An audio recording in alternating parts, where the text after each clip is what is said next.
Let's talk a little bit about pride. You have, the one thing you often say that struck me is that you shouldn't pride yourself on being smart, or at the very least, you don't pride yourself on being smart, and you don't recommend it. This is an interesting. It was thought-provoking to me because I agree. The moment you pride yourself on being smart, there is a little door in your brain that closes to new ways of thinking and to ways in which you're wrong, and you take all of, no matter how smart you are, you take all of, Daniel Kahneman's cognitive biases, on board in order to protect the things that you believe or have publicly said. At the same time, I would be totally lying to myself if I said I didn't pride myself on being smart, right? That's at some level, that's deep in my psyche, right? Like I think I'm smart enough to figure out what's true in the world. I'm a writer. So it's a balancing act where, clearly at some level, pride and intelligence is a core part of my personality, but I totally buy and, readily believe that to pride yourself on being smart inevitably leads you to actually paradoxically becoming less smart over time. So how do you think about something like that? Yeah, this is going to be the most fun I'm going to have in a long time because you jump right into the complexity, into the nuance. And I struggle a lot when I try to explain these concepts to people because you want to simplify things far enough that they can get it and implement it, knowing that they're going to discover the nuance as they go, but better to get them on a path that's, going to be useful. But there is so much nuance to knowing when to lean on. No, I really am good at this. So take myself, for example. I have a tremendous amount of verbal ability.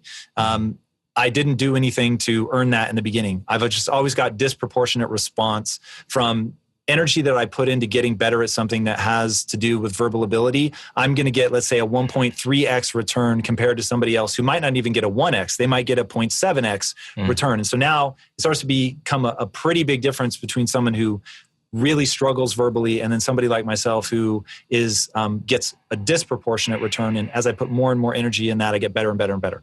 So now there are times where I'll go, I'm a badass motherfucker. Like when it comes to verbal ability, not only have I trained my ass off, like I do have an innate ability. And there are times where I will say to myself to calm my nerves, like, you'll show up in this moment. You're going to show up. And part of it is, yes, you've put in the reps, but part of it is you're good at this. Now, the reason that I warn people against investing in that, like I'm a bright enough guy, right? I'm not blind to my level of intelligence. But I think I have a pretty accurate view of where my intellect actually sits. And because I don't pride myself on my intellect, I can build strategies that allow me to work around the areas that I'm weak and leverage the areas where I'm strong. But to really put a fine point on the direct answer to your question, when you build your sense of self-esteem on being something, it is inevitably a very fragile position, meaning Albert Einstein was once asked, what's it like to be the smartest man in the world? And he said, I don't know, you'll have to ask Nikola Tesla. And it is a case of, and then of course, Nikola Tesla struggled his entire life and could never really keep things together and wasn't able to build all the things that he wanted to build. And so I'm sure he struggled with his own crises internally. So if you meet somebody who's better, faster, stronger, smarter than you, that sort of dings your own sense of self. So read a book by Nassim Taleb called Anti-Fragile, and he talks about the need to realize that the human animal should not just be resilient or strong or robust, because those are still all ultimately defined by their breaking point. It's just their breaking point is farther away. They should instead be like the human immune system, which is truly anti-fragile. The more you attack it, the stronger it gets. And so I was at a point in my life where I was really struggling, and I don't want this answer to take too long, but I was in a period of my life where I was really struggling with low self-esteem. And I realized that I was moving myself away from my own goals, fighting for ideas just because they were mine, not because they would actually move me towards my goal, because I needed to be right, because I was bringing on all of my pride in my life around being smart. So I had been one of the smarter kids where I grew up. But then by the time I got to college, I was no longer one of the smarter kids. That was very damaging. And then when I got into the real world, then I really wasn't one of the smarter kids. And so that was outright terrifying. And when I realized I was trying to become an entrepreneur while arguing for my ideas rather than getting behind the ideas that actually worked, that I had put myself into this super weak position. I hadn't yet read the book Anti-Fragile.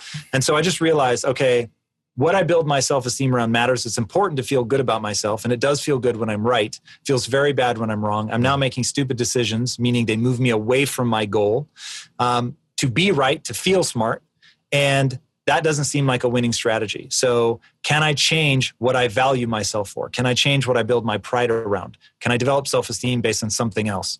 And what I realized in that moment was the only thing that I could find that, and again, I didn't have the word anti-fragile then, but recognized that's exactly what I was reaching for, was if I thought of myself as a learner, then I could take tremendous pride in my very willingness to accept that I was wrong, to admit publicly that I was wrong, to then see the right answer, put all of my energy into that right answer, and that if I could feel better about myself when I was willing to stare nakedly at my inadequacies, like that the very act of going, oh, I'm blind here, I'm not good at this, I really failed, that was terrible, but that I would reward myself emotionally for being willing to do that thing, which most people wouldn't do. Could I, 6 months down the road, actually get the neurochemical response that I was previously getting from being right?